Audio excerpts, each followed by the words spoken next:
a little over 320 degrees.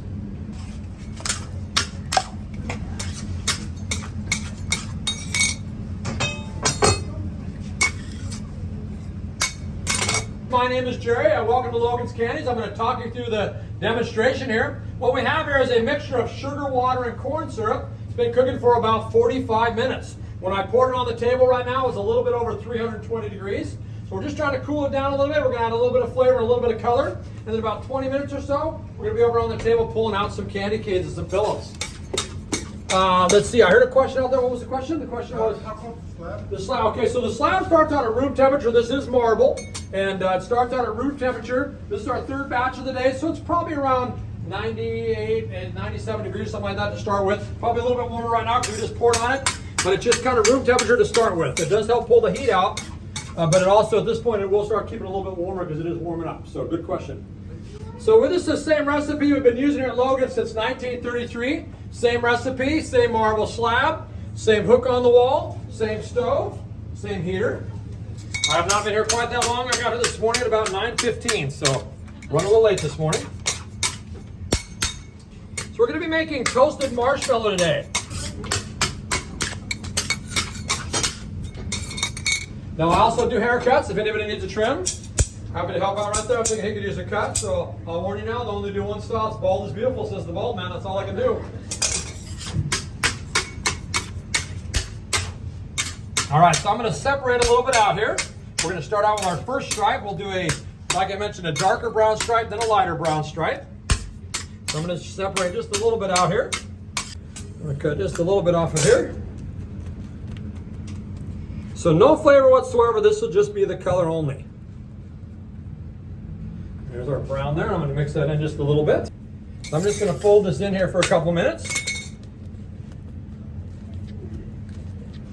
Now you'll notice me keep stacking that on top of itself. What we're doing is that we do want it to cool, but like I mentioned before, we want it to cool evenly. So that outside edge will get a little bit cold. So by stacking on itself, that keeps it all the same temperature. A little bit lighter brown. And then we're going to actually lighten up a little bit more, and we'll show you in just a minute how we're going to do that.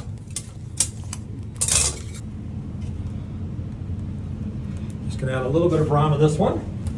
We're going to actually turn this into beige here, and we'll show you in just a minute how we're going to do that. We're going to do something we don't do very often. We're going to pull the color part of it on the hook. So I've got the color just about mixed in here. I'm going to put it on the hook here, and I'm going to begin to stretch it out. This will also give you a little bit of idea how we're going to turn that big yellow piece on the table there white in just a couple minutes. And you'll see here the color is just going to lighten up a little bit. We're looking for just a bit of a beige color here. So we're adding a little bit of air to it, also stretching of the sugar crystal, and that's what causes the color to lighten up here. Just going to stretch this here for about another minute. You see that over there? Oh. Almost lost a piece. Almost lost it there, yeah. Control here. There we go. All right. So now we're going to add a little flavor to it here. We're making toasted marshmallows, so we're going to start out with a little toast. And add about 1/3 of an ounce total here, and a little marshmallow. And we're going to mix that in just like we did the color. And even with the gloves, it is still very, very warm. This is the part of the job where I feel very needed. It feels good to be needed. Now you do have to watch carefully because it does happen rather quickly here. So keep your eye on the big blob here. Not me, the big blob on the slab. I'm gonna roll this baby out here. Here we go. Rolling, rolling. And there it is, you guys. Thanks for coming. Hope you enjoyed the show. There's your candy cane. Thank you so much. Yes, thank you. Thank you. Yeah, very good. Yes, thank you very much. Now I've got about 16, almost 17 pounds here on the hook, or the white part of the cane. Megan's got about 1.5 pounds to maybe close to 2 pounds apiece between the stripes over there, keeping them nice and warm for us. So this is what we call Jerry's Gym, also known as my holiday health spa. That way I don't have to go to the gym this time of year. Okay, obviously I don't go to the gym any time of the year. This is the only workout I get right here. This is it. See, we're getting a nice white there, looking good. One beige and one brown. You can really get a flash of the two colors here. So I'm just going to stretch these out a little bit. Of course, what Megan's actually working on over there is a big giant breath mint. Because we were told that somebody out there today has incredibly bad breath. You know who you are. That's right, we'll pass it on through there, just kidding. I'm gonna take our first stripe here, our beige stripe. I'm gonna put it right on top of the old block there. Make sure it sticks to it there. It's still very, very warm. I'm gonna put it right there on the other side of the block, just like so.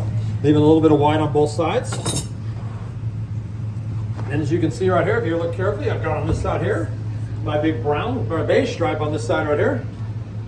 And on this side right here, I've got my big brown stripe.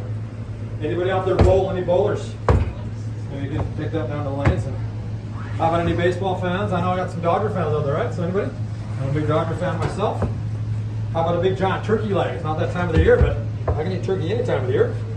Now use your imagination. If I had 5 stripes here, I'd give you a little guitar riff, but not very effective without the stripes there, so you take my word for it. Or how about this here? A big giant fish or a whale with a candy cane tail. Give it a little stretch. We get it just the right length and thickness. We're going to give it a little twist. And right before your very eyes, we have created the candy cane. Here we go, another cut right there. More shaping, more bending. Let's all give a big round of applause for candy cane number 2. Stay with me because remember we still have 398 more to go. Now this size candy cane that we're making right here, this is actually the smallest size candy cane that we make here at Logan's. And if we continue to make just this size throughout the entire batch, by the time we're done, we'd fill up this entire table full of candy canes. We'd be stacking them row after row after row. We'd fill the table up to right about here by me, and we make just this size only. We make pretty close to 400 candy canes this size out of this one batch. And that's the part where we're supposed to go, whoa, that's a lot of candy canes. Thank you, I like that, very nice. Now this press right here Abby got out, this is one of the few machines that we use here at Logan's. This press is about 95 to 100 years old. Been using the same press here at Logan since 1933. We call Abby the Crush Shop. And voila, we have some samples. Just don't bite right down and just kind of eat it like you would a jawbreaker. So wait right there and we'll make sure everybody gets a nice warm sample. She'll drop it right in your hand.